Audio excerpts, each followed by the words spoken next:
জুলাই মানবতাবিরোধী অপরাধের মামলায় শেখ হাসিনা সহ ৩ জনের বিরুদ্ধে সর্বশেষ সাক্ষীর জেরা চলছে। বিচারপতি গোলাম মুর্তজা মজুমদারের নেতৃত্বাধীন ট্রাইব্যুনাল ১ এই মামলার মূল তদন্তকারী কর্মকর্তা মোহাম্মদ আলমগীরকে জেরা করছেন শেখ হাসিনার আইনজীবী। এদিকে জুলাইয়ের মানবতাবিরোধী অপরাধ এবং কুষ্টিয়ায় ৬ জনকে হত্যা মামলায় আওয়ামী লীগ নেতা মাহবুবুল আলম হানিফ সহ ৪ জনের বিরুদ্ধে অভিযোগ আমলে নিয়েছে ট্রাইব্যুনাল ২। অভিযোগ গঠনের শুনানি ১৪ অক্টোবর নির্ধারণ করা হয়েছে। এ সময় চিফ প্রসিকিউটর তাজুল ইসলাম জানান, প্রধান কয়েকটি মামলার তদন্ত রিপোর্টে এ সপ্তাহেই দেওয়া হবে, আর হানিফকে গ্রেফতারের বিষয়ে সর্বোচ্চ চেষ্টা করা হচ্ছে বলেও জানান তিনি। এছাড়া জুলাই আন্দোলনে প্রথম শহীদ আবু সাঈদ হত্যা মামলারও সাক্ষ্য গ্রহণ চলছে।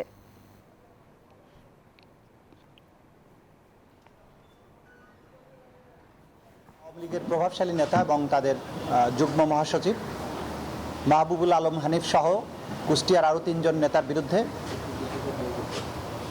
ক্রাইমস অ্যাগেন্স্ট হিউম্যানিটির অভিযোগ আমলে গ্রহণ করেছেন। তাদের বিরুদ্ধে গ্রেপ্তারি পরোয়ানা জারি করেছেন এবং আগামী 14 অক্টোবর এই পলাতক আসামিদের গ্রেপ্তার করে ট্রাইব্যুনালে উপস্থিত করার জন্য দিন ধার্য করেছেন। কেউ পার পেয়ে যাবেন, কাউকে ইনডেমনিটি দেওয়া হবে, কেউ পালিয়ে থেকে বাঁচার চেষ্টা করবেন, এই ধরনের দুরাশা করে লাভ নেই। ন্যায় বিচার সবসময় তার আপন গতিতে চলবে। এ বিষয়ে আরো তথ্য জানাতে আমাদের সহকর্মী মাহমুদুল হাসান আমাদের সঙ্গে যোগ দিচ্ছেন। মাহমুদ, একটু জানাবেন শেখ হাসিনার বিরুদ্ধে সর্বশেষ সাক্ষী তার জেরায় কোন কোন বিষয়গুলো তুলে ধরেছেন?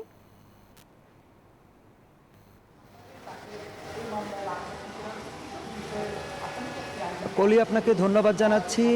আজকেও সকাল থেকে শেখ হাসিনার পক্ষের আইনজীবী, যিনি যাকে স্টেট ডিফেন্স বলা হচ্ছে, তিনি প্রধান তদন্ত কর্মকর্তা, যিনি তাকে জেরা করছেন। এবং আজকের গুরুত্বপূর্ণ যে জেরাটি হয়েছে সেটি হচ্ছে যে এই তদন্তকারী কর্মকর্তাকে স্টেট ডিফেন্স জিজ্ঞেস করেন যে চৌধুরী আবদুল্লাহ আল মামুন তিনি যে রাজসাক্ষী হলেন সেটি আসলে কি প্রক্রিয়ায় হলেন, সেখানে কোনো চাপ প্রয়োগ করা হয়েছে কিনা। সেই ক্ষেত্রে তদন্ত কর্মকর্তা আদালতকে জানিয়েছেন যে কোনো ধরনের চাপ বা কোনো ধরনের হুমকি বা কোনো ধরনের আশ্বাস প্রলোভন নয়।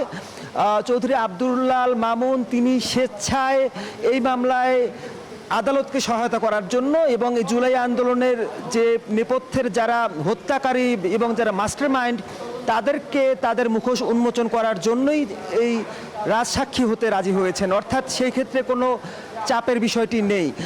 এছাড়া কলি, আপনি চিফ প্রসিকিউটরের বক্তব্যটি আমরা একটু আগে শুনছিলাম, সেই বক্তব্যে কিন্তু বলা হচ্ছে যে যারা পলাতক রয়েছেন এবং যারা এখনো মামলার আওতায় আসেননি বা যাদের বিরুদ্ধে আলাদা কোনো মামলা হয়নি তারা কিন্তু প্রত্যেকেই মামলার আওতায় আসবেন। অর্থাৎ যারাই জুলাই আন্দোলনের গণহত্যার সাথে জড়িত ছিল প্রত্যেকের বিচার করা হবে। এছাড়া ফ্যাসিস্ট সরকার 17 বছর অবৈধভাবে ক্ষমতায় টিকে থাকতে গিয়ে তারা যে গুম খুন করেছিল সেই গুমের প্রতিবেদনটি কিন্তু আর 2-1 দিনের মধ্যেই ট্রাইব্যুনালে দাখিল করা হবে বলে আমরা জানতে পেরেছি।